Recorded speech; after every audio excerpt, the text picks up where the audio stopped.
નમસ્કાર દર્શક મિત્રો, સીઆરડી ટ્રસ્ટ ન્યૂઝમાં આપનું સ્વાગત છે. નજર કરીએ આજના સમાચાર પર. અંકલેશ્વર ગોકુલ પાર્ટી પ્લોટ ખાતે ભરૂચ જિલ્લામાં વસેલા સૌરાષ્ટ્ર આહિર સમાજનો 14મો સ્નેહ મિલન કાર્યક્રમ યોજાયો હતો, જેમાં ખૂબ જ મોટી સંખ્યામાં સમાજના લોકો હાજર રહ્યા હતા.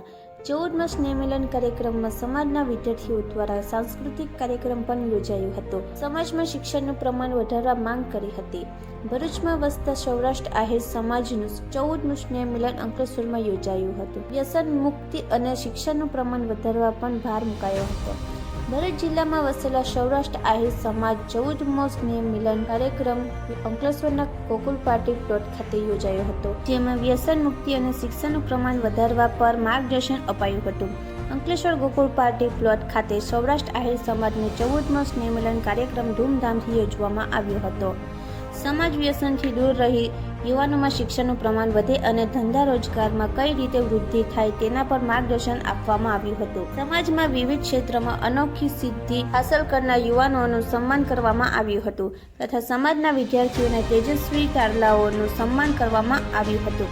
સૌરાષ્ટ્ર આહિર સમાજના પીએસઆઈ, ડોક્ટર, વકીલ, જજ સહિતના પોલીસ કર્મચારી તથા અનેક ક્ષેત્રોમાં કાર્યરત સમાજના તમામ ભાઈઓ બહેનોનું પણ સમાજ દ્વારા સન્માન કરાયું હતું. જેમાં ગાંધીનગર સચિવાલયના આનંદ જીજોડિયા, વલસાડ એડિશનલ કલેક્ટર અશોક કલરસિયા, સનાતન ધર્મના ગાડીપતિ સોમનાથ બાપુ, સમાજના આગેવાન મગનભાઈ આહિર, પ્રમુખ સાજનભાઈ આહિર, સરકારી આગેવાન સુરેશભાઈ આહિર, નાગજીભાઈ, અશોકભાઈ પીઠિયા, નારાયણભાઈ વાળા તેમજ મુરલીધર યુવક મંડળના તમામ યુવાનો અને જિલ્લાભરમાંથી ઉમટેલા સમાજના લોકો વચ્ચે વિશિષ્ટ યોગદાન આપનાર વ્યક્તિઓ સન્માનિત કરવામાં આવ્યા હતા.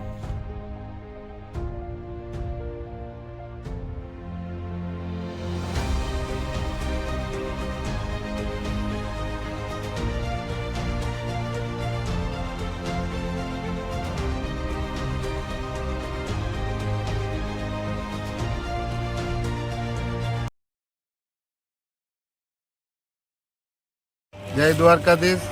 મારું નામ સાજણભાઈ આર આહિર, ભરૂચ જિલ્લા આહિર સમાજના પ્રમુખ તરીકે હું છું. આજ રોજ અંકલેશ્વર ભરૂચ ખાતે 14મું અમારું સ્નેહ મિલન થઈ રહ્યું હતું. એની અંદર વિદ્યાર્થીઓ સારા ટકા લઈ આવ્યા એનું સન્માન.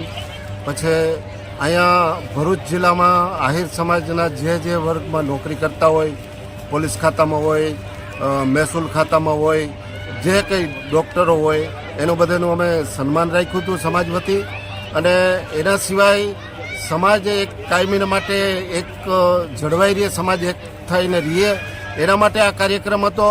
અને બીજું કે આ દરેક જે યુવાનો સારા ટકા લઈ આવે, આપણું યુવાધન હારે માર્ગે ચડે, એને અમે પ્રોત્સાહન આપી અને ઇનામ આપી એટલા માટે કે એ આગળ વધે.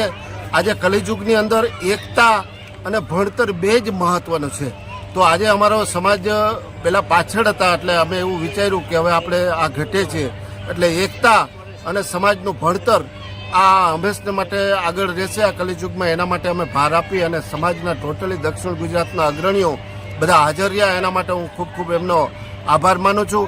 અને પત્રકાર ભાઈઓ પણ અમારા નીતિનભાઈ આહિર અહીંયા કાયમી માટે આવી સેવા આપે છે, એમનો પણ ખૂબ ખૂબ આભાર માનું. જય દ્વારકાધીશ.